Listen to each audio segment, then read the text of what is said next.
Just lock, just lock. Okay. Yeah.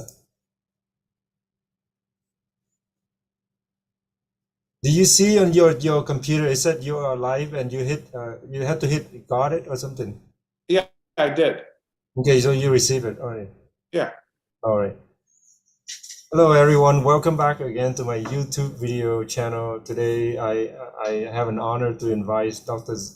Edward Zuckerberg again coming back to my channel, and he will be presenting to us more detail about how oral systemic, oral and body related connection and bacteria and all of the things that at a dentist we are working on the patient.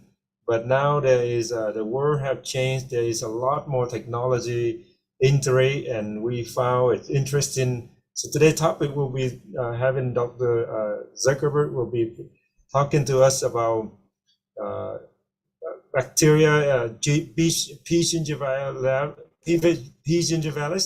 and also discuss about the fighting and the connection, the oral, the systemic condition, how we use the technology to help our body to improve our care at the dentist, and also even our dentist, our body, ourselves. We have a lot to learn more, but he will show us something that really interesting that he's been working with uh,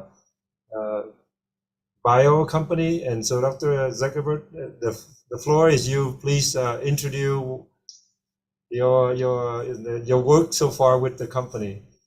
Well, thanks for having me on, Locke.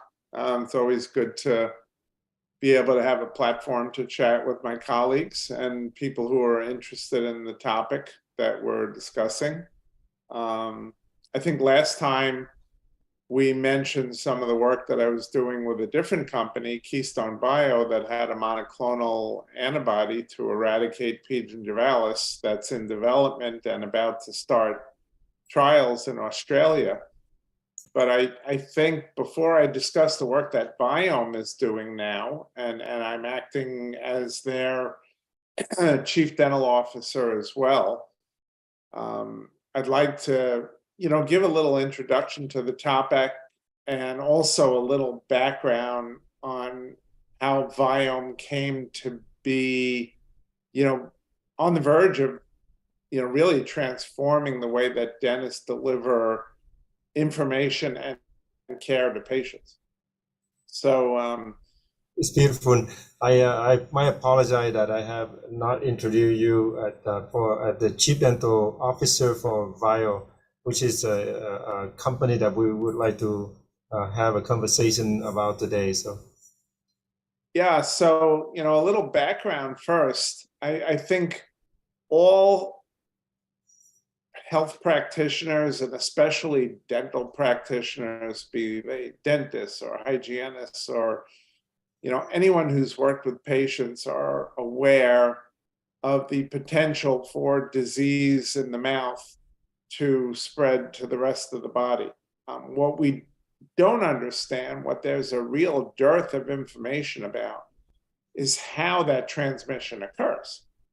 And most of us, accept the fact that if you have inflamed gums from gum disease, that you therefore have some increased dimensions of the local capillaries and veins, which make them a conduit to transfer bacteria away from the mouth and gum disease into the body. And we presume some sort of direct bacterial invasion. Studies have shown that there's after a professional dental visit, especially a dental cleaning with disturbance of a lot of bacteria in the mouth, that we have increased bacteremia or levels of bacteria in the bloodstream. In fact, most people with some form of gum disease or a lot of plaque and tartar build up in their mouths will have bacteremia just after brushing their teeth. So that was the presumed mechanism, but no one has ever been able to exactly demonstrate how bacteria affects the external end organ diseases that afflict, most, mankind. Like, for example, Alzheimer's. You wouldn't expect to find the bacteria in gum disease in the brain for a number of reasons. For one thing, we have a very effective mechanism for keeping our brain and spinal cord and nervous system sterile, and that's the blood-brain barrier. And the blood-brain barrier is impermeable to most bacteria, with the known exception of meningococcus, which is why meningitis can kill you so quickly and such a dangerous infection. The other thing is the keystone pathogen of gum disease, which was shown and demonstrated in a multitude of articles and studies done by two famous periodontists, George Hadji-Shengalis and Rich Darveau, going back about 15 years ago. And they identified P. gingivalis as the keystone pathogen of gum disease. P. gingivalis is an anaerobic organism, which means that it thrives in areas of low oxygen. So that's another reason why you would not expect and don't find the actual bacteria P. gingivalis in the brain. It can't cross the blood-brain barrier, and it would not go to an area that has the highest oxygen tension in the whole body. It's an organism that loves low oxygen environments, like under the gums in our mouths where there's gum disease. Well, what we have found, and I can, let's see, can you allow me to share my screen? Sorry, yep. You can do it now. Okay.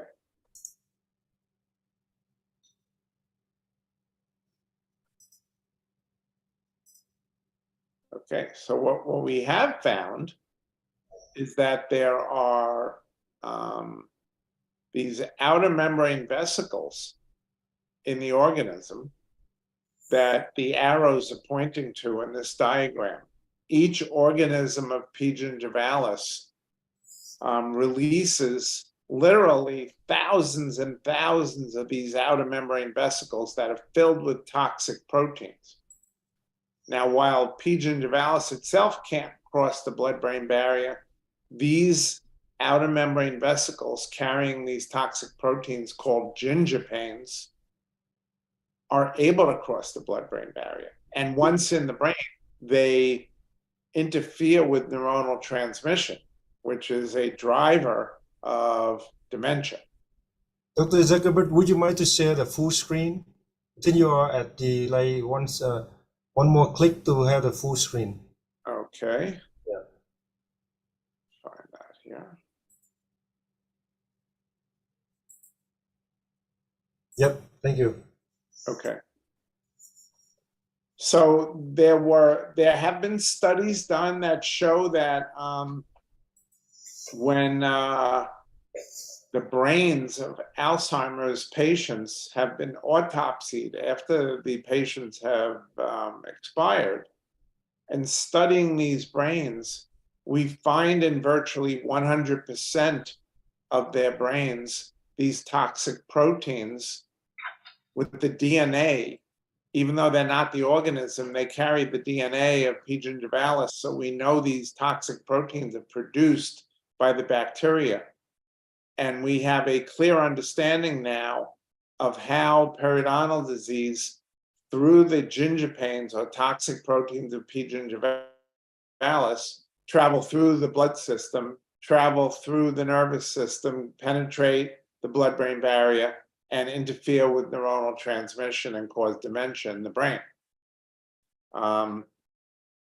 In addition to that, we've also found that these same gingipains, they're not going just to the brain. Once they're in the bloodstream, they're going everywhere in the body.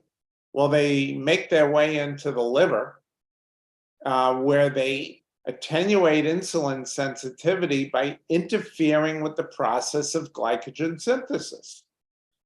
Now, as most of the viewers are aware, our pancreas works to constantly evaluate the level of sugar in the blood and guides the body to produce an appropriate amount of insulin, which will then help the body deal with converting that sugar into ATPs and raw energy that the body can use for energy and to perform cellular maintenance.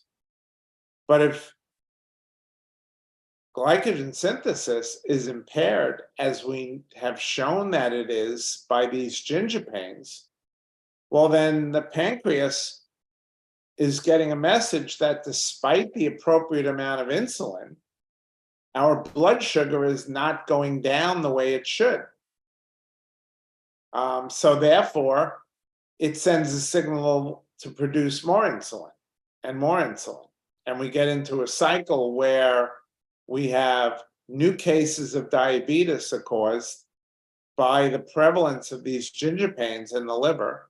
And existing cases of diabetes are almost impossible to control these patients' blood sugar when they have uncontrolled periodontal disease and are spewing the ginger pains of P. gingivalis into the bloodstream. So there have been numerous studies that show that if you take a diabetic patient and perform, intensive periodontal therapy on them, that now all of a sudden their diabetes is much easier to control with either manageable doses of insulin or in many cases just diet. The last pathway that the team at Keystone Bio has discovered is that the ginger pains also promote weakening of the vessel walls in our blood vessels. They promote endothelial dysfunction. Okay. And in response to the weakness in the vessel walls, our body tries to repair those weaknesses in the vessel walls with calcifications. Now, those calcifications, as you see on the slide here, narrow the lumen or the diameter of the vessel.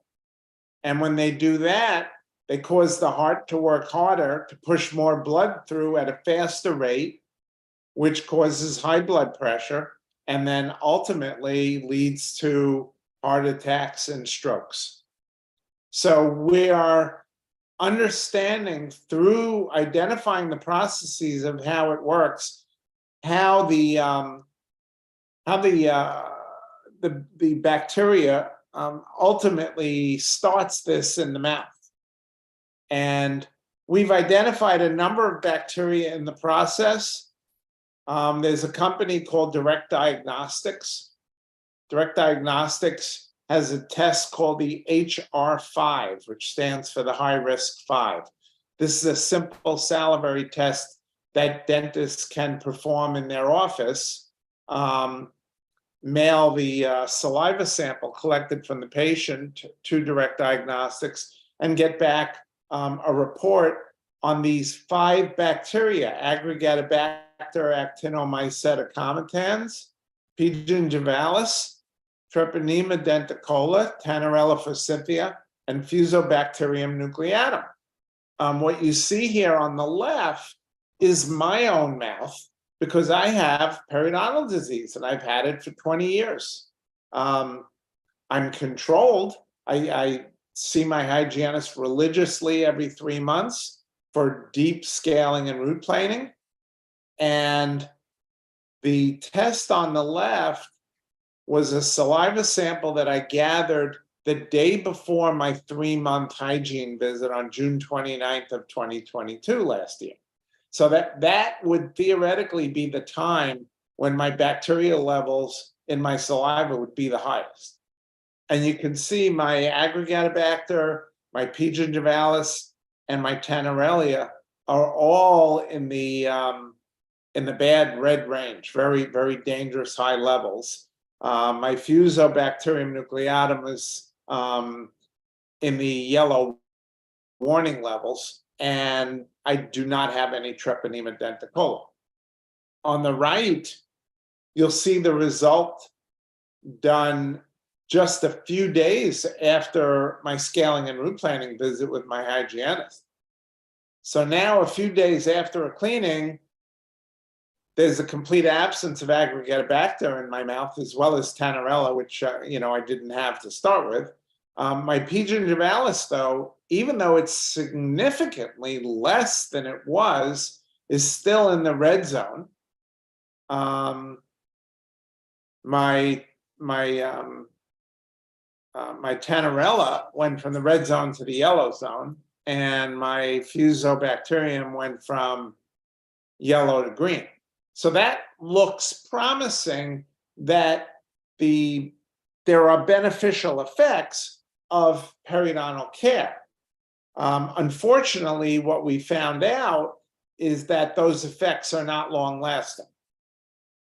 Within a month after a dental cleaning, we have a return to normal high levels of these bacteria. So we're hoping that with a monoclonal antibody that's in the works, that's in trials in Australia right now, that P. gingivalis will actually have an end to its life expectancy if the team at Keystone Bio is able to advance their monoclonal antibody, which we can eradicate it with a simple, by following up our scaling and root planning with subgingival irrigation. We believe we can eradicate it for a minimum of 9 months, maybe more than a year. And so with a one-time-a-year treatment, we can completely eradicate P. gingivalis. But until that happens, what do we do now for our patients? So certainly, we want them to come in for their scaling and root planning at regular intervals, right? Yep. But the studies show we're only helping them for 3 weeks to a month maximum with the most efficient periodontal treatment possible, assuming that we're doing a terrific job of plaque and tartar removal. So that means even the patients who are coming in every 3 months are only having reduced bacteria in their mouth for 4 months of a year, and 8 months of the year they have very high toxic levels of these bacteria. Mm-hmm. And the flow of the gingipains from P. gingivalis is never stopped. It's constantly flowing, constantly hitting our liver, constantly hitting our brain, constantly hitting the vessels in our body. And we know it plays a role in digestive cancers like esophageal cancer. There have been studies that have shown that by targeting a group of patients with gum disease and early diagnosed squamous cell esophageal cancer, that we can improve their 5-year life expectancy by 4x by doing periodontal treatment. So there's clearly a role in periodontal bacteria in digestive cancers as well. So since Keystone Bio's product is still a couple of years away, and while we watch it with bated breath and interest, I can't wait to get it in my mouth when it's available. My mother passed away 19 years ago of Alzheimer's disease. She also had periodontal disease like I do. At this point in the game, I'm still pretty sharp, so no signs. But, certainly I seem to be at risk, as are millions of other Americans. I mean, 83% Wow. of our adult population over age 60 has very high threshold levels in their mouth of P. gingivalis, and 50% of adults over age 30. So this affects everyone. But it's not just the simple saliva test that tells you if you've got P. gingivalis, that tells us who's at risk. We need to find out more about circulating levels of the gingipains, because P. gingivalis can exist in a healthy mouth without periodontal disease and not be a threat of causing systemic disease. We think what happens, because there are no doubt other bacteria, other bad periodontal pathogens that play a role in this systemic connection. We think what happens is that in the biofilm, where you have the bacteria, including the high-risk 5, as identified by direct diagnostics, all coexisting along with many others in the biofilm. And P. gingivalis has the unique ability to extract DNA information from some of these other pathogenic bacteria. And that's what turns a key, so to speak, loose in P. gingivalis, that it goes into its wildly pathogenic form where it starts spewing the gingipains. Now, the gingipains have a local purpose in the survival of P. gingivalis. The gingipains cause essentially the poisoning of our gum tissues. So the bacteria lives in the pocket, makes these gingipains, secretes the gingipains into the local gum tissues.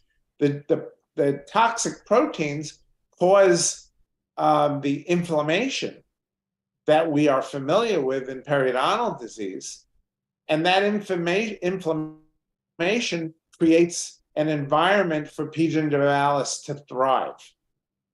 So the byproduct of inflamed gums, of course, is the ability for bacteria and toxic proteins like that produced by P. gingivalis to get into the bloodstream and get to other parts of the body. So Viome is a company that I became interested in about 2 years ago. My oldest daughter, Randy, has a weekly business show on Sirius XM radio. And shortly after I joined the team at Keystone Bio, I happened to listen to one of her radio shows, and I heard her talking to a gentleman who was discussing P. gingivalis. And I said, Randy, you've got to introduce me to this guy. It turned out to be Naveen Jain, the CEO and founder of Viome. And shortly after that, both myself and my wife joined Viome as advisors. Viome at the time was strictly a gut health company. Yeah. And what they were doing is they had a kit that they were marketing direct to consumers. It would include a little lancet. So you would do a small, puncture on your fingertip, get a little bit of blood there, and send them some blood in a micro pipette vial. Also, a scoop of your poop. And from those two samples of your body and of your body's excretion product, they're able to do a deep dive on your digestive microbiome and not only see everything living there, but also understand some of the pathways and some of the problems that those pathways lead to. So, we've got companies out there like 23andMe that do an analysis of our DNA. And from that analysis, they tell us which diseases we are possibly at higher risk to get during the course of our lifetime. But the thing about DNA is DNA doesn't change during our life. The DNA you're born with is essentially the DNA you're going to die with. So while there's genetic information in there that tells us what we're predisposed to, it doesn't tell us which of those disease states we are actually suffering from. Okay? So what Viome understands better than any other company I know out there is that RNA, specifically messenger RNA, is a way for us to evaluate how the genes that we have are expressing themselves. Mhm. So what is actually going on in our body now, even sometimes before we can detect symptoms for it. So that's the tool. There are at least 2 other companies, in addition to Biome, doing digestive gut health analysis. One of them is a company called Biome with a B instead of a V, BIOHM. And the other one, I think, Flore, FLORE. The thing is, both of those companies are studying DNA, not RNA. Mm. So they're still only able to tell you, what you're predisposed for, not what you actually suffer from. Mm.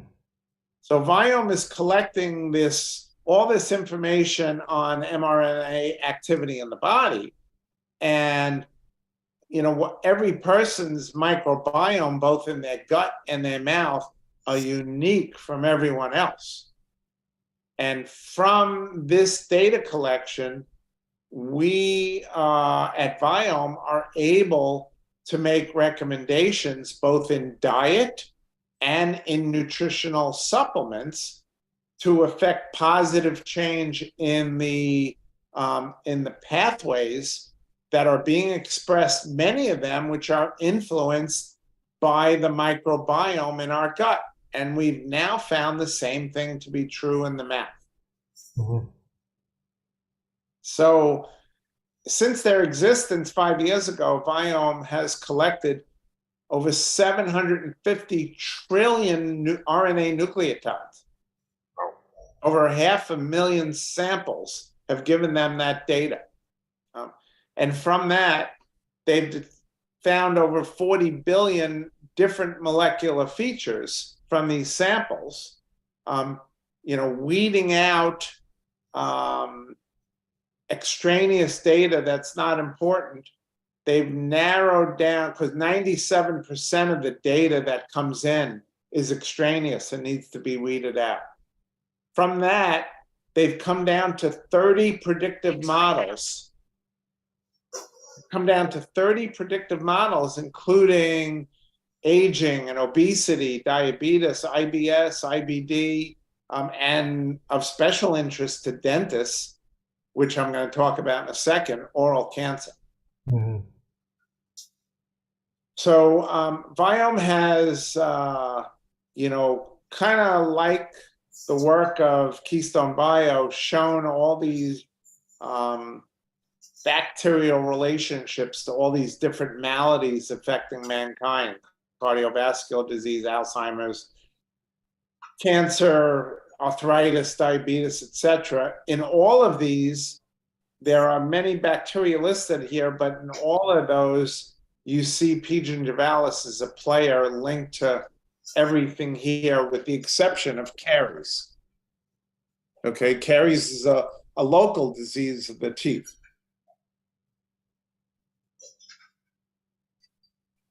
So what we're unveiling this week at Henry Schein's Thrive Live conference in Las Vegas, I believe it's May 4th to 6th, the later this week, Yeah.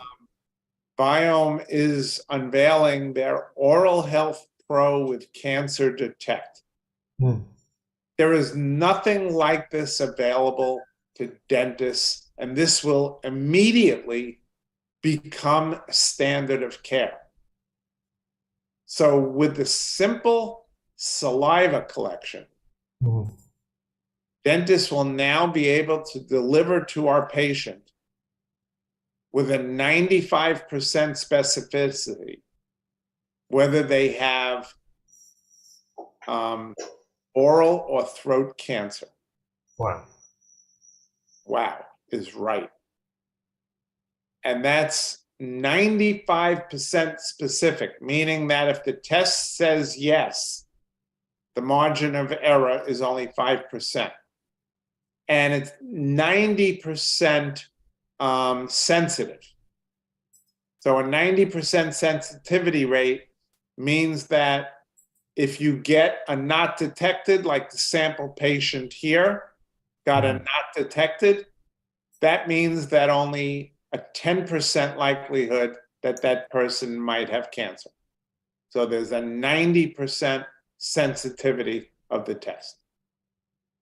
Even some of the available tests now to dentists, like the oral CDX, that's that little straw with the little wire brush at the end, where if you see a lesion that looks suspicious in the mouth, you scrape a little tissue sample with this little metal brush at the end and send it away to the company that does a biopsy on it.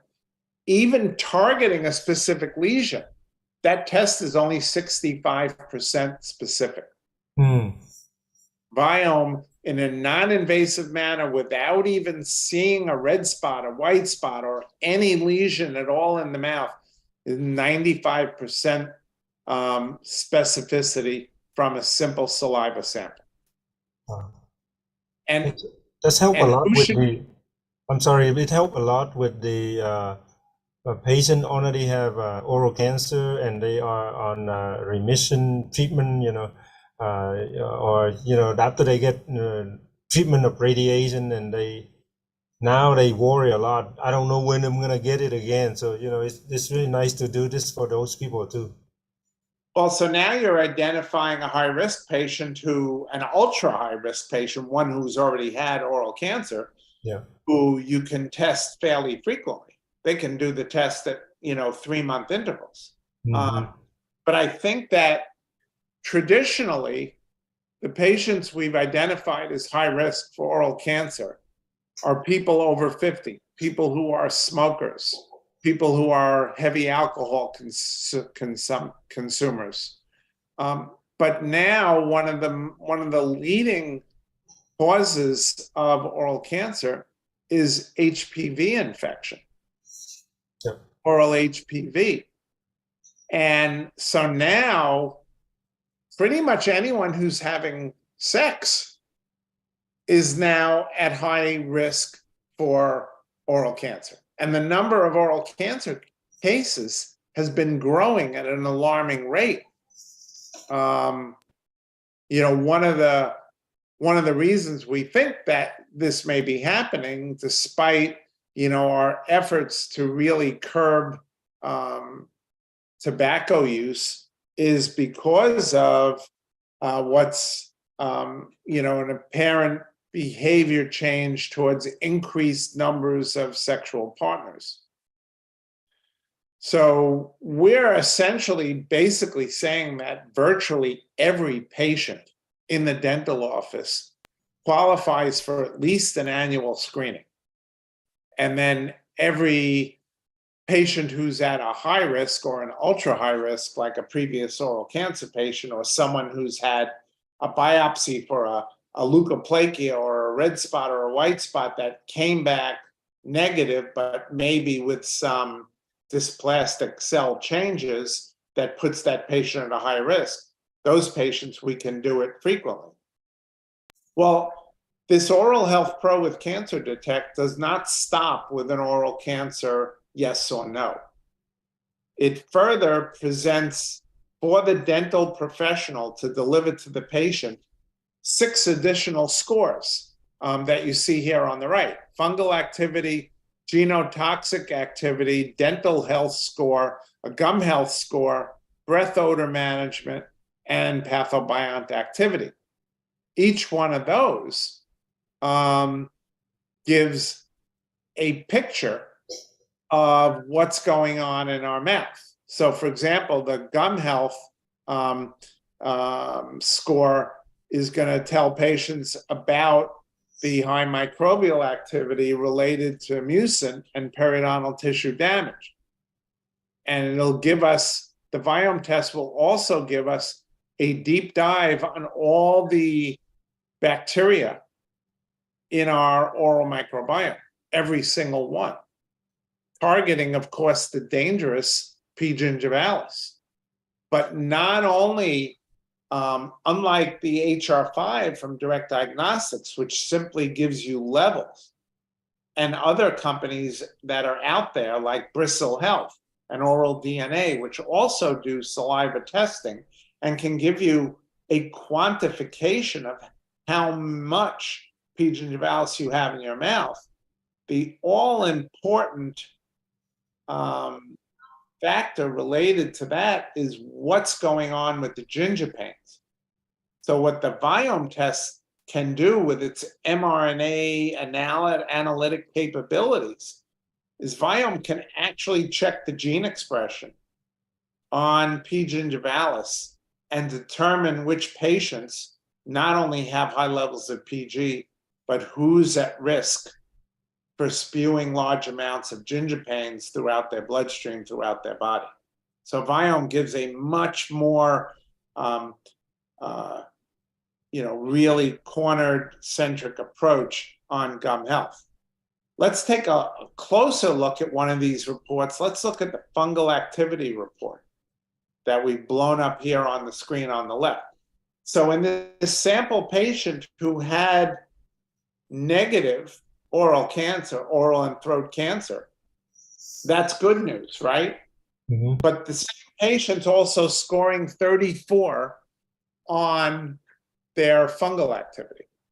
And what a suboptimal score of 34 means is that there's an abundance of cancer-associated fungi like Candida and Malassezia and certain species of Saccharomyces are present in their oral cavity.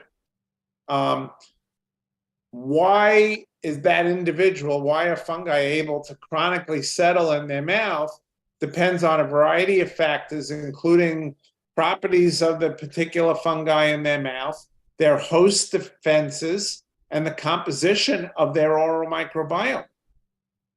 You know, if you have a weak, unhealthy oral microbiome, you're more predisposed to having an overgrowth of these fungi.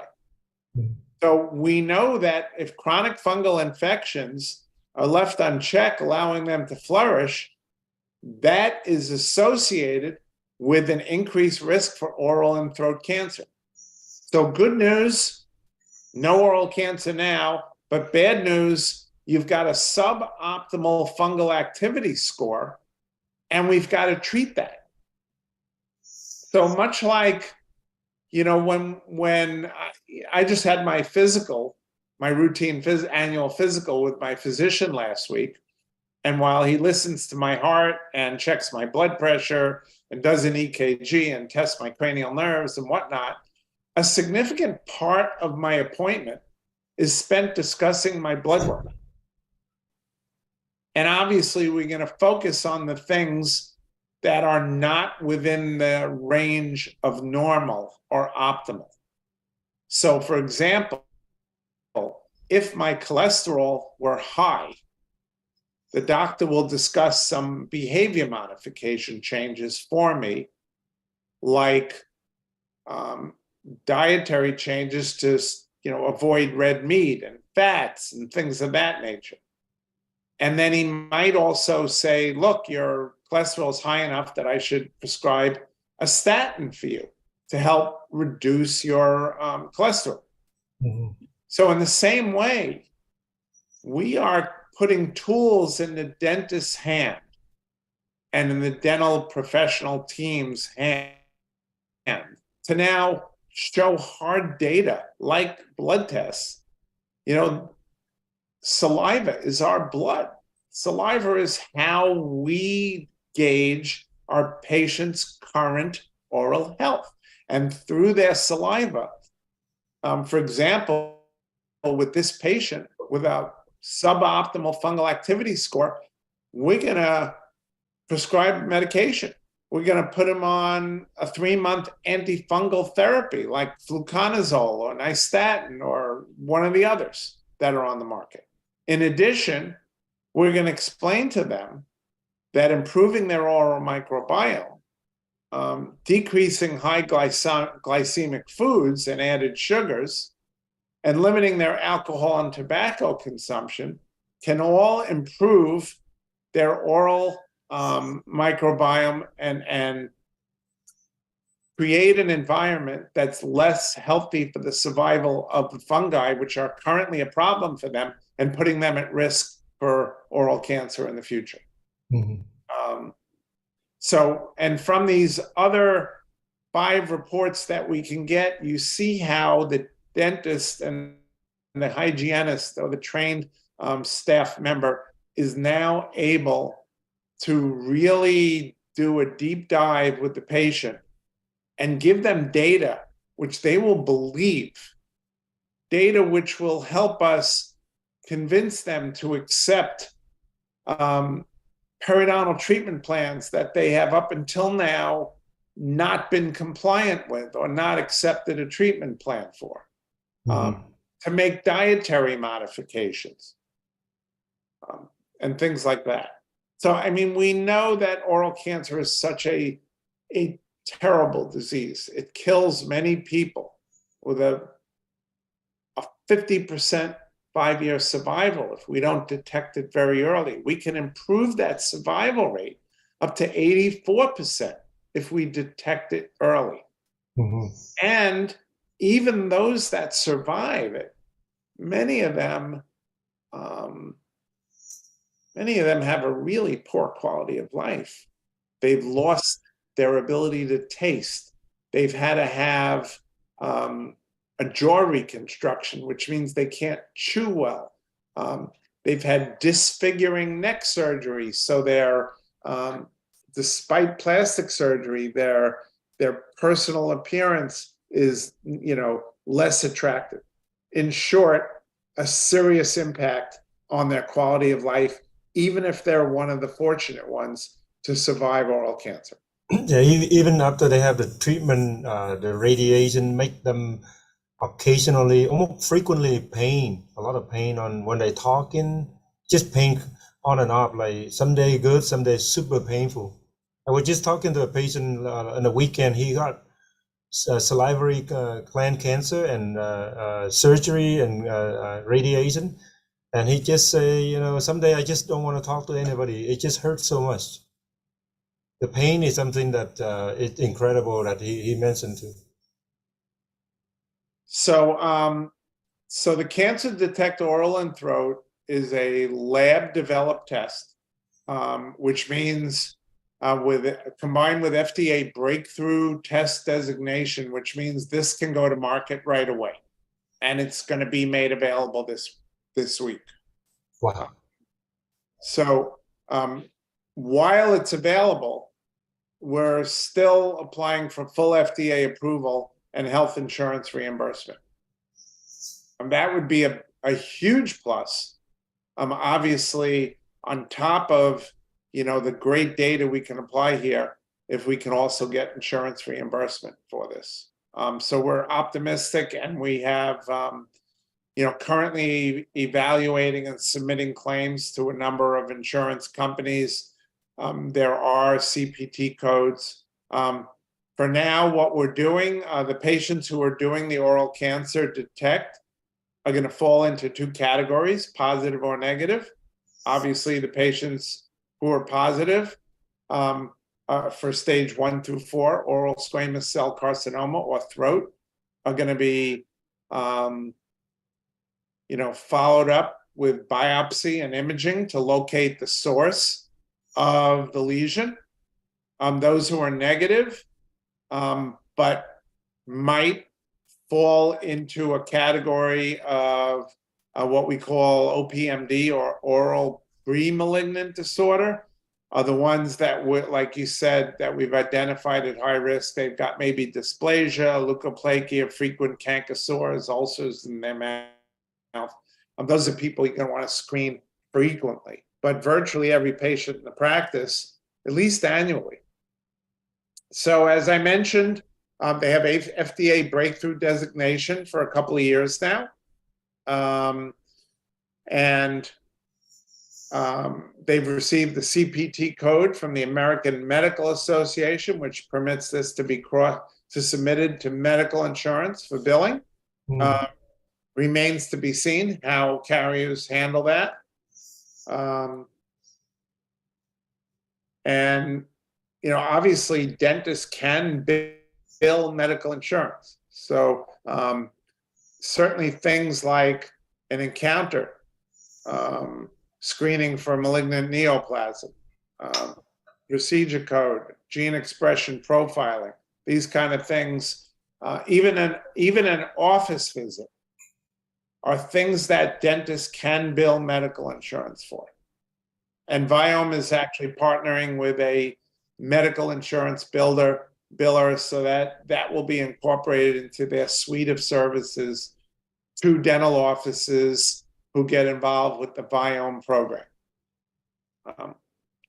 In the gut, Viome showed that it was able to improve the lives and health of people with gut disorders like IBS and IBD through diet modification and customized supplements.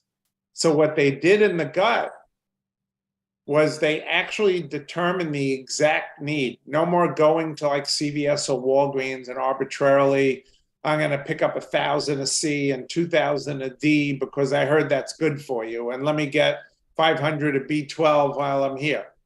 Viome not only analyzes your gut microbiome, but analyzes your supplement nutritional needs and your probiotic needs. And they create customized individual supplements for each patient that does a Viome gut health test with them. Now, with the salivary test, they're going to do the same thing. So based on the results of your saliva and they're going to have information on your oral pH. They're going to have information on which foods inhibit growth of certain bacteria, which may promote bad breath. So for example, if you've got high oral volatile sulfide production, they're going to have you avoid certain foods like eggs and arugula, which are known to cause those. If you've got high polyamine production, they're going to have you avoid foods like tofu and soy milk. If your pro-inflammatory pathways are high, they're going to encourage you to eat more guava, which is a superfood, to help combat that. And if your oral periodontal mucin degradation pathways are high, you're going to be instructed to avoid things in your diet that produce a lot of acid, like lemon, lime, passion fruit. So the dentist is becoming more of a oral health specialist, is the way I look at it. We've got the tools to really help our patients with their overall body health by concentrating on making their oral health better. And so in the same way that they created these custom products for the digestive system, Viome's going to have custom products to have a positive influence on the oral microbiome. So custom oral lozenges and a custom toothpaste that's going to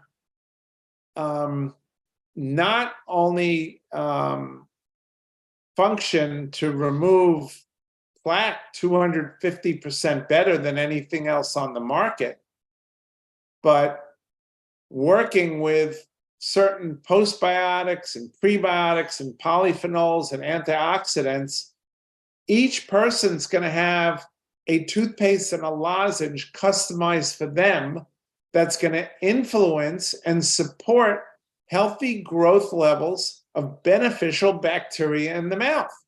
So we don't have a monoclonal antibody yet to eradicate P. gingivalis, but we can promote the growth of healthy bacteria, which can suppress the levels of the bad periodontal pathogens like P. gingivalis.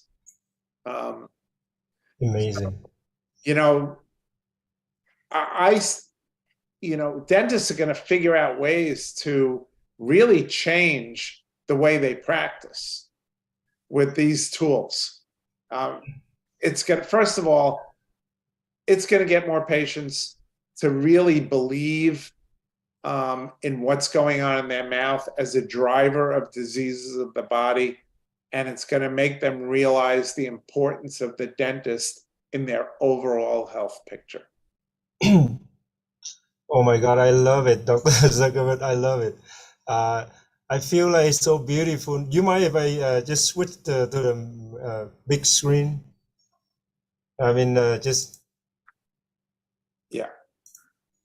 I love it, Dr. Zuckerberg. It's mind blowing. It's so amazing how ever since you moved to California and you start with the journey of working with this company and the work that you do and you help to improve the dentistry in our profession is just so significant. I can imagine how the next 5 to 10 year, 20 year from now, how the next generation of dentists will graduate and use up these artificial intelligence technology that the company that you work with, bio and biomaterial. What is the other one? Yeah, Keystone Bio. the Keystone Bio. It's going to change the world, and this is something that not just dentists in America, it's the whole world. So amazing and so beautiful. Well, Uh, in the last 50 years or so, dentistry has kind of been driven apart from medicine even further and further. I mean, why should there be a separate insurance product for medical insurance and dental insurance? Dental insurance should be under the roof of medical insurance, and I think that would go a long way to having people take better care of their mouths and their and do better things for their body.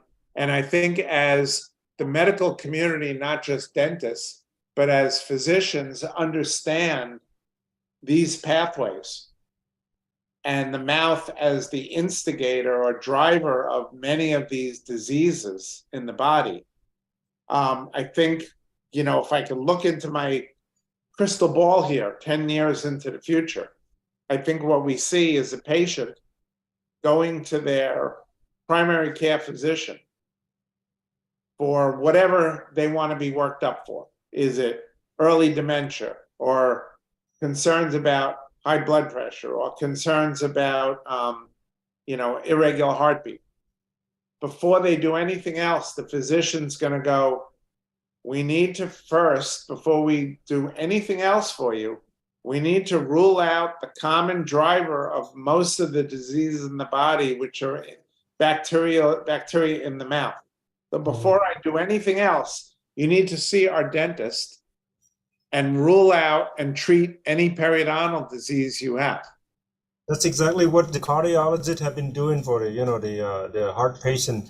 But now with the what you have involved and what your company have been doing is gonna give us the next level of connection and with the medical team and build something amazing. The type of diagnostic system for patient is just a game changer, and it's incredible, Dr. Zuckerberg. It's incredible.